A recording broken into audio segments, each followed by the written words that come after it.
Evolution सिर्फ एक theory है या फैक्ट है? हमारे सबसे पुराने पूर्वज एक्चुअली में आए कहां से? नमस्कार मित्रों, आज से करीब 4 बिलियन साल पहले लाइफ की शुरुआत होती है धरती पर। बिलियंस ऑफ ईयर्स इवोल्यूशन के बाद अनगिनत प्रकार प्लांट्स एंड एनिमल्स स्पीसीज उभर कर आते हैं।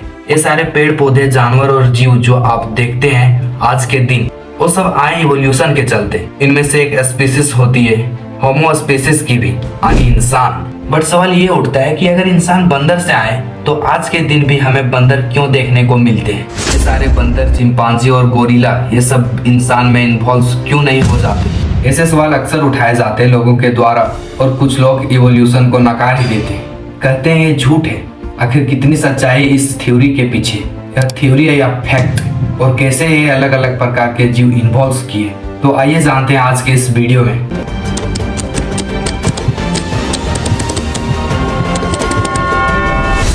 शुरुआत से ही दोस्तों, सबसे पहले मिसकंसेप्शन को क्लियर कर देते हैं। इवोल्यूशन की थ्योरी कभी नहीं कहती कि बंदर इंसान बन गए, बल्कि ये कहती है कि सारे चिंपांजी, गोरिल्ला, बंदरों और इंसानों के पूर्वज एक ही रहे हैं और वो पूर्वज आज के दिन जिंदा नहीं है। इवोल्यूशन को आप अगर विजुअलाइज करना चाहते हो तो एक पेड़ इमेजिन कीजिए। एक पेड़ की शुरुआत होती है सिर्फ एक स्टिम से, फिर ऊपर जाकर टहनियां बनती है, फिर उन टहनियों से और छोटी छोटी टहनियां बनती है। ऐसे ही अगर आप आगे चलते हैं तो जो टिप आप देखेंगे, इस पेड़ का एंड पॉइंट जो है वो आज के दिन सारे जिंदा जीव है। बट एक सवाल आपका मन में अभी अभी आएगी कि जो हमारे पूर्वज थे उनमें से कुछ इंसान बने, कुछ चिंपांजी बने और कुछ बंदर बने, ऐसा क्यों हुआ? इसका सवाल आप वीडियो के आगे में समझेंगे।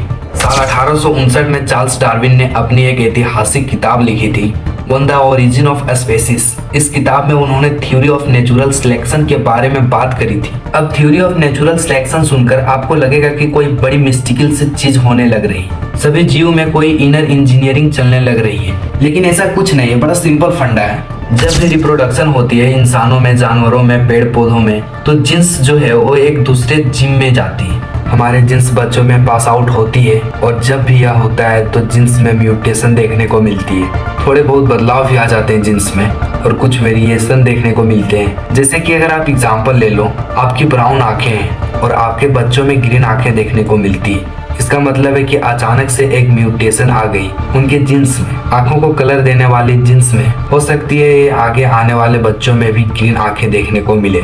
अक्सर ये जो वेरिएशन होती है उसमें से कुछ फायदेमंद होते हैं तो कुछ नुकसानदायक भी रहती है। कुछ आपके एनवायरनमेंट में सर्वाइव भी कर पाते हैं तो कुछ डेथ हो जाती है। तो इसी प्रोसेस को कहा जाता है नेचुरल सिलेक्शन। फॉर एग्जाम्पल, मान लो एक मेढक है जो ब्राउन कलर का है, जंगल में रहता है। इसके 5 बच्चे हैं जिनमें से 4 ब्राउन कलर के हैं और एक ग्रीन कलर का है। यह ग्रीन कलर का मेढक बड़े अच्छे से डिस्गाइज कर पाता है, अपने आप को कैमोफ्लेज कर पाता है ग्रीन कलर के पेड़ पौधों में। इसके चलते इसको एक एडवांटेज मिलता है। एक दिन एक सांप आकर ब्राउन कलर के मेढकों को खा जाता है क्योंकि वह आसानी से दिख जाता है। बट एक ग्रीन कलर का मेढक दिख नहीं पाता है, बच जाता है और आगे आने वाले पीढ़ियों में अब इसकी ग्रीन कलर की होती है। कुछ इसी प्रकार से मोटे मोटे तौर पर नेचुरल सिलेक्शन काम करता है। यहाँ पर एक टर्म को यूज किया जाता है, सर्वाइवल ऑफ फिटेस्ट।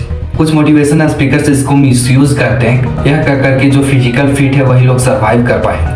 लोग इमेजिन करते हैं कि जिसके पास बड़े बड़े बाइसेप्ट होंगे, ट्राइसेप्ट होंगे और सिक्स पैक होंगे, सिर्फ वही लोग यहाँ सर्वाइव कर पाएंगे। लेकिन ये कहना एक्चुअली में गलत है।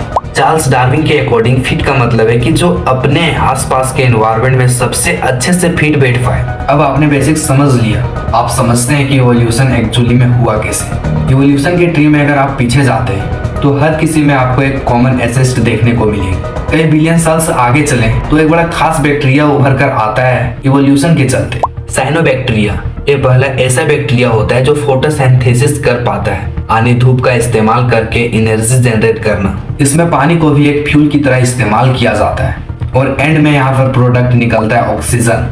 एंड इसी के चलते आज सारे धरती पर एक स्पीसीज एग्जिस्ट करती है। ये सब एक इक्विलिब्रियम में एग्जिस्ट करता है, एक ऐसा इक्विलिब्रियम जहाँ पर सब फिट बैठा है। और इसी तरह का नॉलेज पाने के लिए आप मेरे चैनल को सब्सक्राइब कर लीजिएगा और आप मेरे चैनल को जाकर के सपोर्ट कीजिए, लाइक कीजिए। तो चलिए मिलते हैं अगला नेक्स्ट वीडियो में दोस्तों, तब तक के लिए जय हिंद।